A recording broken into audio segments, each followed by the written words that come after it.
Olá, pessoal. Meu nome é Isamara e hoje vou explicar um pouco sobre o reino Plantae. Vocês sabem como surgiram os vegetais? Então, os vegetais, eles surgiram a partir da evolução do grupo de algas pluricelulares. As algas, elas vivem em ambiente aquático, elas não possuem raiz, caule, folhas e nem vasos condutores de seiva. No decorrer do tempo, novas estruturas se desenvolveram, dando origem ao primeiro grupo de plantas, que são as briófitas. Elas foram as primeiras plantas a habitarem o ambiente terrestre. As principais características das plantas são apresentarem tipo celular eucariontes, serem multicelular, possuírem a presença de parede celular, cloroplastos e estômatos. Estas são características que diferenciam dos animais, pois apenas as plantas possuem parede celular, cloroplastos e estômatos. Além disso, as plantas são autotróficas, ou seja, elas produzem o seu próprio alimento, são fotossintetizantes e podem reproduzir de forma sexuada ou de forma assexuada através do brotamento. O reino Plantae, ele é representado por 4 grandes grupos, que são as briófitas e as pteridófitas, que são criptógamas, ou seja, elas não possuem sementes, e gimnospermas e angiospermas, que são fanerógamas, ou seja, elas possuem sementes. As briófitas são o primeiro grupo de plantas a habitarem o ambiente terrestre. Elas são plantas minúsculas e vivem em ambientes úmidos e sombreados, como por exemplo, tronco de árvores, pedras. Elas são plantas avasculares, ou seja, elas não possuem vasocondutores de seiva. E para que ocorra a reprodução, elas precisam da água. E são plantas que não possuem flor, fruto e nem semente. As briófitas, elas são plantas que não possuem tecido verdadeiro, ou seja, elas não possuem raiz, caule e nem folhas. Elas possuem rizóide, cauloide e filóide.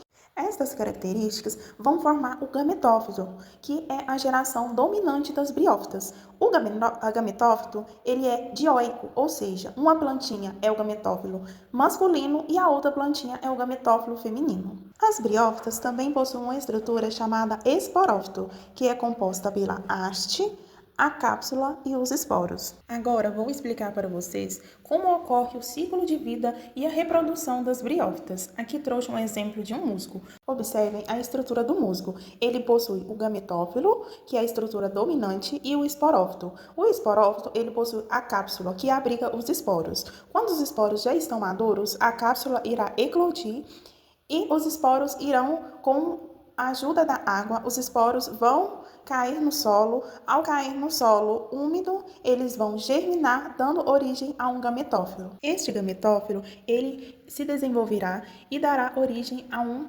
gametófilo masculino ou um gametófilo feminino. O gametófilo masculino, quando maduro, ele irá liberar os anterozoides, que com o auxílio da água, ele cairá sobre a osfera do gametófilo feminino, que ocorrerá a fecundação, dando origem ao zigoto. Este zigoto ficará armazenado no esporófito, que irá se desenvolver em formato de cápsula. Essa cápsula irá eclodir e liberar os esporos. As pteridófitas são o segundo grupo de plantas que habitaram o ambiente terrestre. Elas são plantas vasculares, ou seja, elas possuem vasos condutores de seiva e são responsáveis pela condução e pela sustentação do vegetal, o que possibilita o crescimento a mais do que as briófitas. As pteridófitas, elas também vivem em ambiente úmido, pois assim como as briófitas, elas necessitam da ajuda da água para que ocorra a fecundação.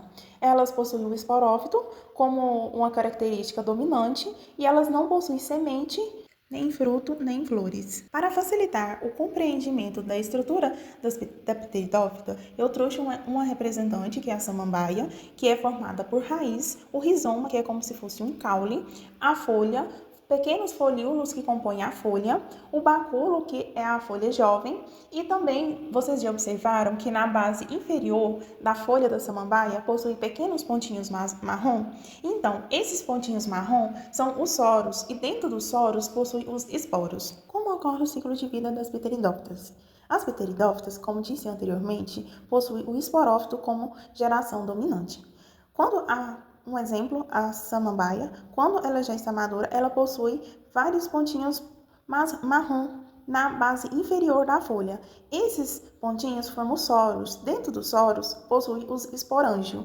Esses esporângios, quando maduros, eles vão eclodir, dando origem aos esporos. Esses esporos, eles vão, com o auxílio da água, eles vão cair no solo com boas condições, em ambientes úmidos, eles vão se desenvolver, dando origem ao gametófilo jovem.